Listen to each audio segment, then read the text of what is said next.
Good morning. Please bear with me. I'm going to look at my notes because otherwise I can never promise how long I will speak. You allot me 30 minutes.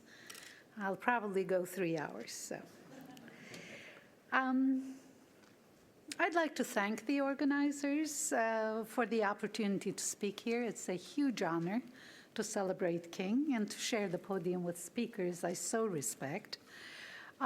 King says, as we get older, we like to speak more about history. He has said that several times to me.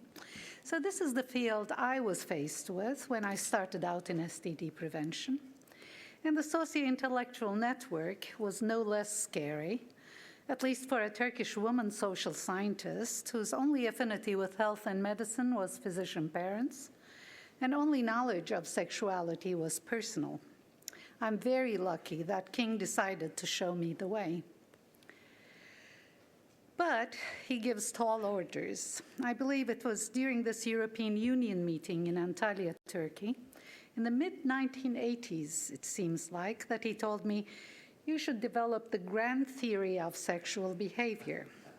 Well, I have been trying ever since. I did not get there yet, but I'd like to, in the next 20 minutes, share with you some components that I believe should be included in a conceptual framework of sexual behavior as it affects sexually transmitted diseases.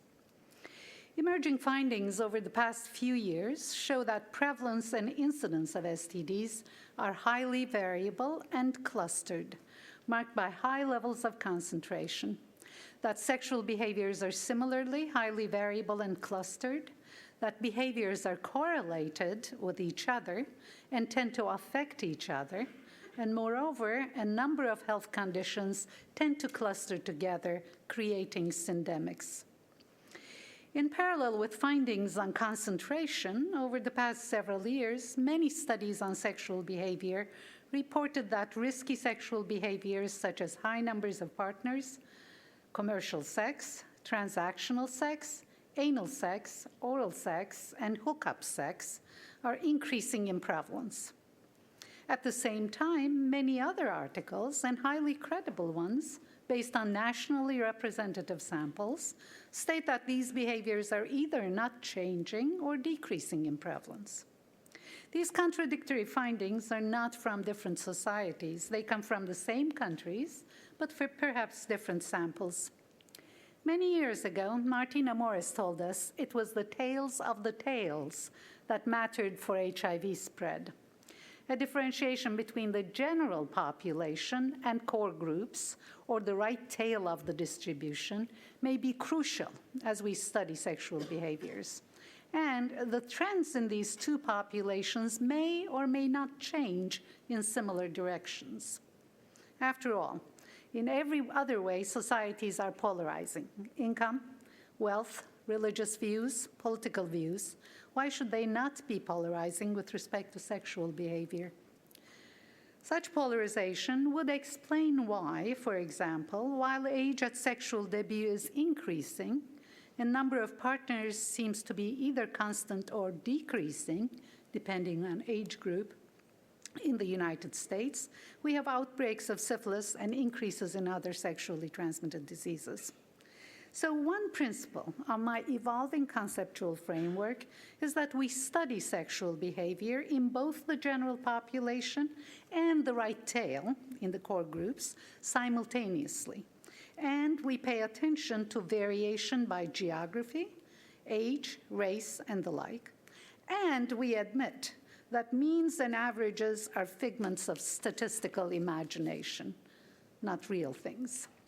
Over the past several years, some economically developed countries have conducted surveys of sexual behavior in nationally representative samples of the general population. Where survey methodologies allow temporal comparisons, we see several emerging trends in sexual behaviors of general populations. Age at sexual debut appears to be decreasing with successive birth cohorts, and the difference between men and women in age at first sex seems to be disappearing. The proportion of men who report 10 or more sex partners exceeds that of women who report 10 or more sex partners in all societies at all times. But the gender gap on this parameter also seems to be disappearing. More young women report this behavior compared to older women. Based on the ISSTDR presentation Kathy Mercer gave in July this year, I expect this finding to be repeated in the latest NatSal survey. This is the nationally representative UK survey on sexual behaviors, which is very comprehensive, probably the best of its kind. The results from this survey, unfortunately, will not be shared until December or very late November, when Lancet is expected to publish the paper. Now, the closing of the gender gap between men and women with respect to number of partners has significant implications for STD spread. Jeff Eaton and colleagues at Imperial College have shown that symmetric concurrency, what we have called mutual non-monogamy, where both partners have other partners, results in spread of sexually transmitted infections.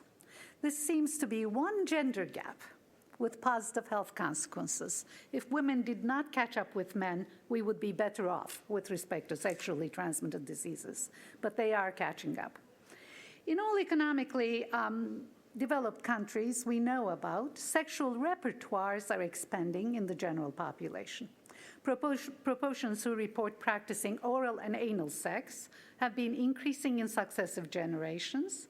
Increases in oral sex happened with the baby boomers, those in anal sex more recently with Generation X and Generation Y, the millennials.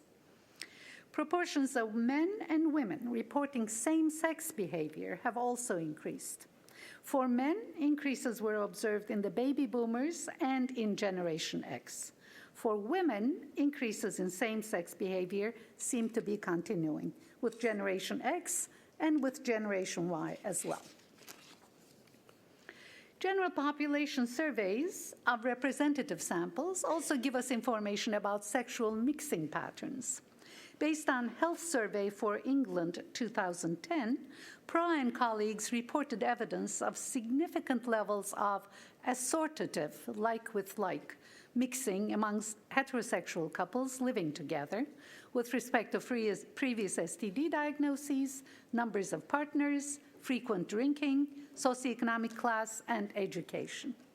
It is this kind of assortative mixing which limits the spread of STI in general populations. We do know that neither behaviors nor infections are evenly distributed. As I said earlier, whether we look at prevalent infection, incident infection, or behavior, we see concentration. Patterns of concentration vary with context, and the extent of concentration itself is variable. This study was presented at CROI in 2011, but it's one of my favorites, so I keep on talking about it. It has since been published. It focuses on localized clusters of high HIV incidence in a widely disseminated epidemic in South Africa. The authors conclude that even in a severely affected rural African community, incidence is clustered and interventions that specifically target geographically defined high-risk communities could be highly effective. Here are the incidence clusters from the same study and the seroconversion clusters. James Blanchard and colleagues reported that in Bagalghat, Karnataka, 15% of villages accounted for 54% of rural female sex workers. In the United Kingdom, in one study, 60% of individuals engaged in anal intercourse, but infrequently. In terms of numbers of encounters, the right tail was critical. 10% of individuals were performing 50% of acts of anal intercourse. In the US, 20% of women account for 60% of vaginal sex acts in the past 4 weeks, and 24% of men account for 61% of such acts. Similarly, 20% of women account for 47% of opposite-sex partners in the past year, and 20% of men account for 57% of opposite-sex partners. Infections are also concentrated in the United States. 20% of the population accounts for 39% of chlamydia, 52% of gonorrhea, and 64% of primary and secondary syphilis. A supplement of the journal Sexually Transmitted Infections, which has just come out, includes articles on STD and HIV in Pakistan. The issue is full of examples of concentration of men who have sex with men, of female sex workers, of HIV and STD. Concentration at the macro level, across cities, and at the micro level at hotspots, with important implications, of course, for prevention resource allocation and prevention targeting. The implication of all the clustering data for a grand theory of sexual behavior is the importance of the sexual behaviors of the right tail, the core groups or key populations. A focus on the right tail brings to mind words such as these listed on this slide. Unfortunately, it's difficult to compile empirical evidence on representative samples of groups that participate in these activities. We have the best data on sex workers. For others, we have to rely on anecdotal evidence.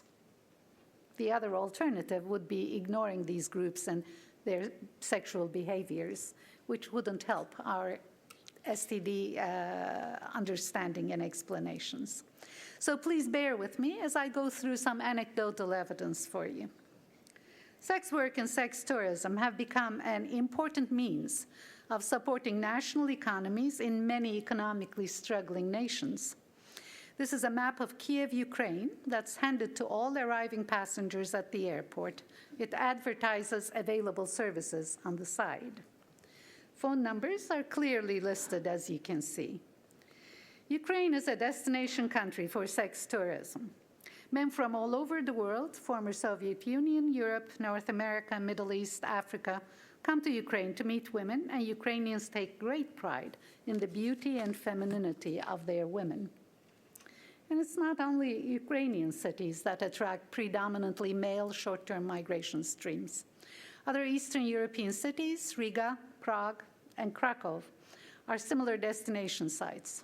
Liberal attitudes, a preference for foreigners, and difficult economic circumstances, combined with a desire for available consumer products, motivate women and make sexual connections between local women and visiting men easier and more attractive.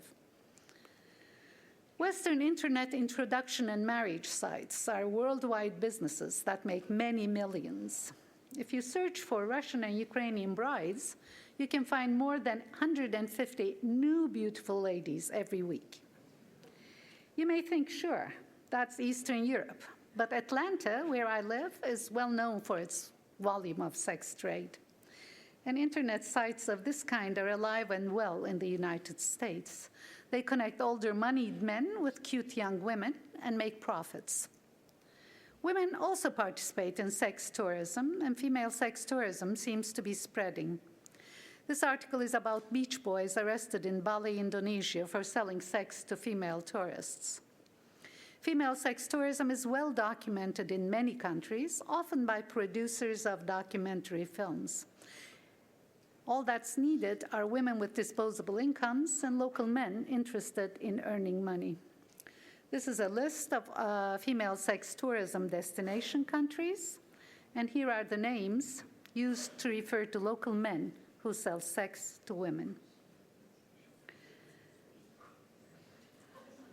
Female sex tourism is not new. It has been going on for more than a century.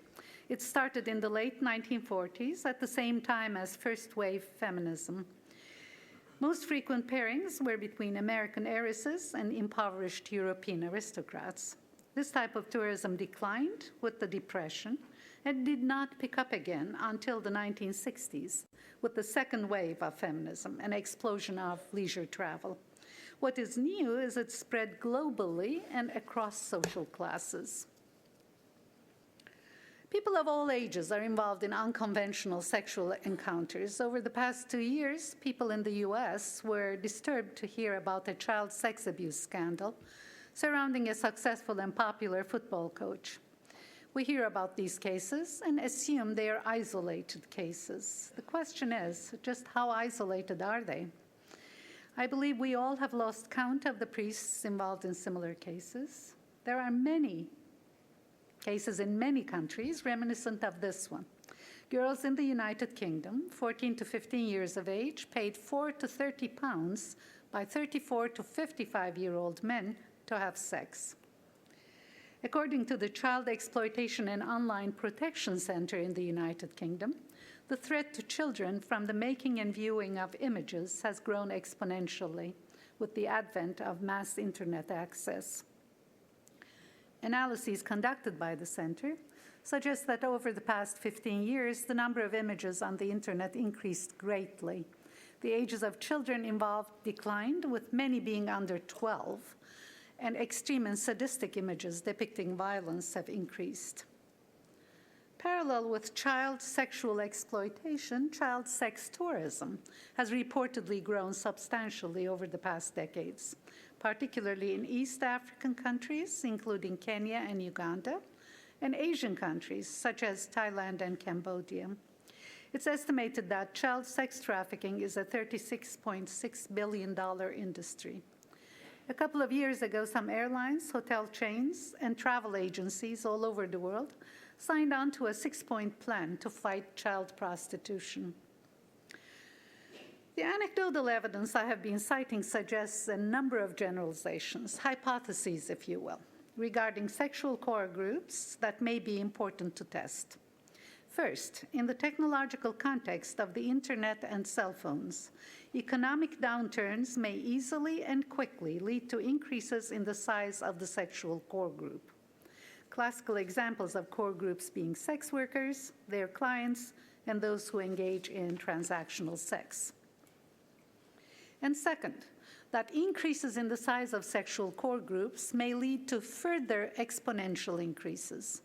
This is a hypothesis suggested by social contagion theory, which posits that behaviors, just like pathogens and ideas, spread from person to person through social networks. Every single sex worker we talked with in Kiev, Odessa, and Donetsk during the summer of 2012 stated that a friend helped them enter the sex business. We had observed the same phenomenon in Moscow, St. Petersburg, and Saratov in Russia, and in Tallinn, Estonia, earlier. What was different in Ukraine compared to what we had observed in Russia and Estonia a decade earlier was that instead of pimps working to recruit young women into the sex business, it was the young women going to pimps, who they identified through their friends, asking for work, an indication of the widespread nature and acceptability of sex work, a result of behavioral contagion in the face of economic pressures. A third hypothesis relates to sex tourism and connections between sexual core groups across countries. Facilitated by the internet and the expansion of businesses specializing in sex tourism, this type of tourism has increased in volume and effectively connects sexual core groups in different countries with each other. Similarly, the mobility of groups that provide sex services across countries has increased, both through human trafficking and through voluntary job seeking, and connects sexual core groups across countries. Such connectedness may have important implications for the spread of sexually transmitted infections beyond national boundaries, and may actually limit the impact of national prevention programs. The fifth hypothesis I'd like to propose relates to the impact of sexual cores on the rest of the sexual distribution. Do the size and behaviors of the sexual core influence the behaviors of the general population? For example, has pornography been instrumental in the increase in the prevalence of anal sex? Does the growth in the size of the sexual core imply a shift in the whole distribution at some point? Does a larger sexual core imply greater sexual mixing across age groups, sexual activity classes, regions, countries, and social classes? Does a larger sexual core imply greater mixing between the core and the general population? Does increased reporting about the behaviors of the sexual core fuel contagion, and magnify the impact of the sexual core on the general population. Finally, am I right in thinking that the factors listed on this slide affect the growth of the sexual core? Contagion of both demand for and supply of sexual core behaviors, communication technology, expansion of capitalism and the profit motive, increases in disposable income, increases in poverty and inequality, and to a lesser extent, presence and growth of prisons and presence and growth of orphanages. One consideration that's inadequately developed in conceptual approaches to sexual behavior is the life course perspective. This weakness, for lack of a better term, results in us adopting a static as opposed to a dynamic view of core groups and general population. It would be important to incorporate the life course perspective into a conceptual framework of sexual behavior and recognize that people move into and out of core groups. They transition back and forth at all times. James Copeman and colleagues at the University of Michigan are currently studying these transitions. We have talked about the sexual behaviors of the general population, the sexual behaviors of core group, relationships between these two sets of behaviors, and individuals transitioning back and forth between the two categories. Another component that needs to be included in a conceptual model of sexual behavior is determinants of sexual behavior.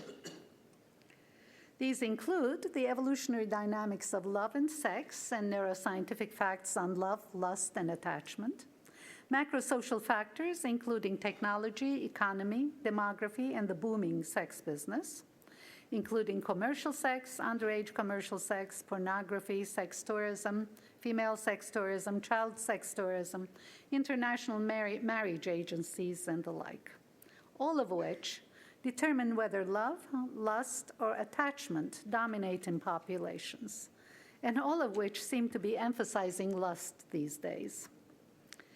Recent work has enhanced our understanding of the biological bases of sex and love.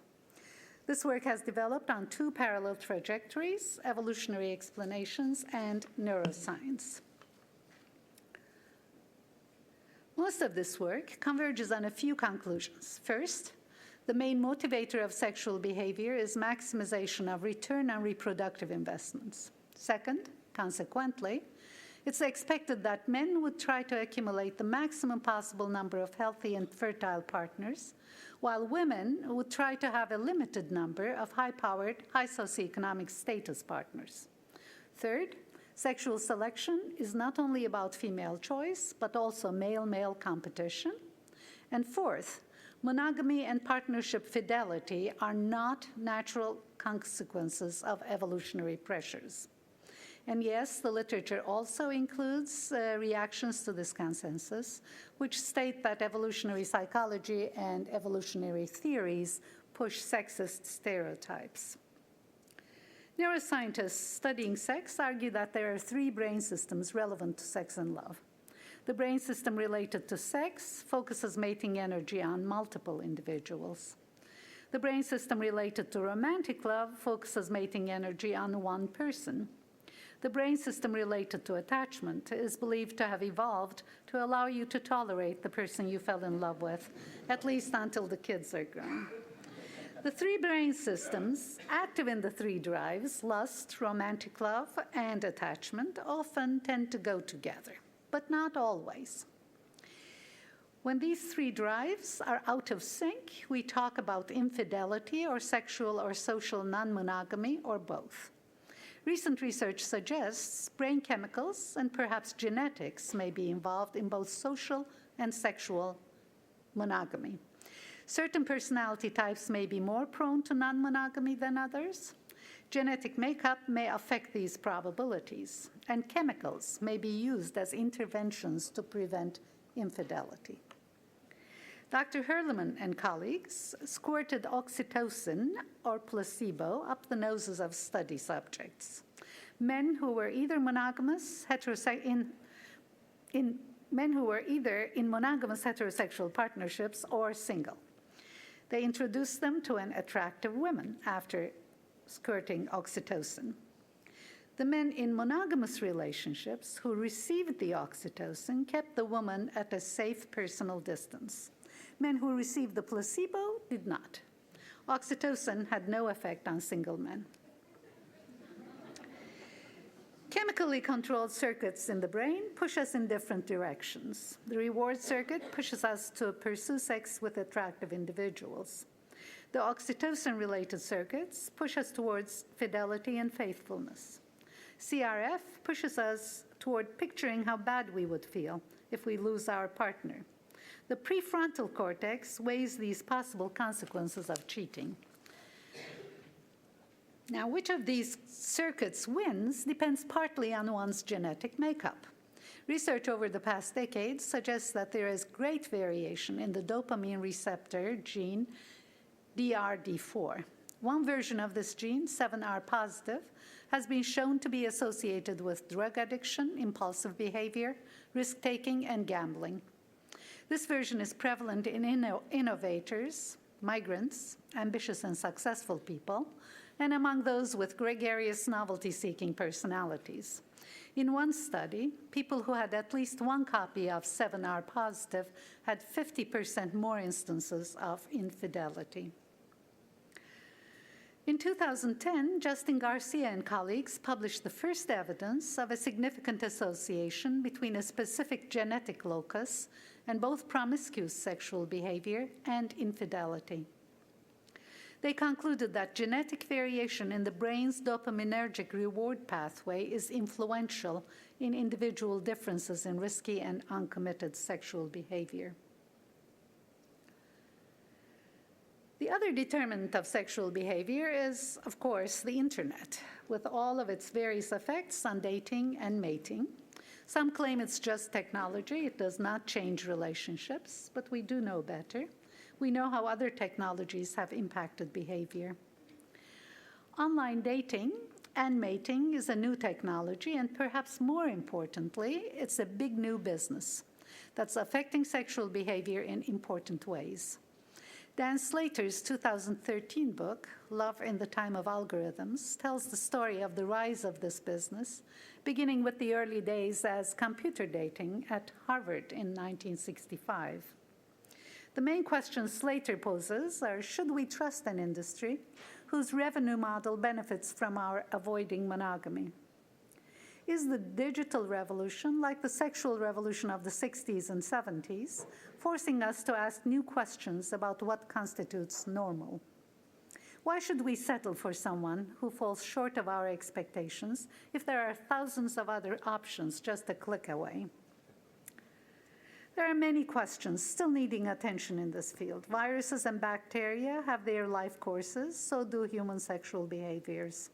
It is the joint trajectories of pathogens and sexual behavior at both the individual and population levels that determine STI spread and epidemic trajectories. Yet we know very little about those joint trajectories. King, I'm still working on that grand theory. I'm not there yet. I'd like to acknowledge Patricia Jackson's help in doing these slides, and thank you all very much for your attention.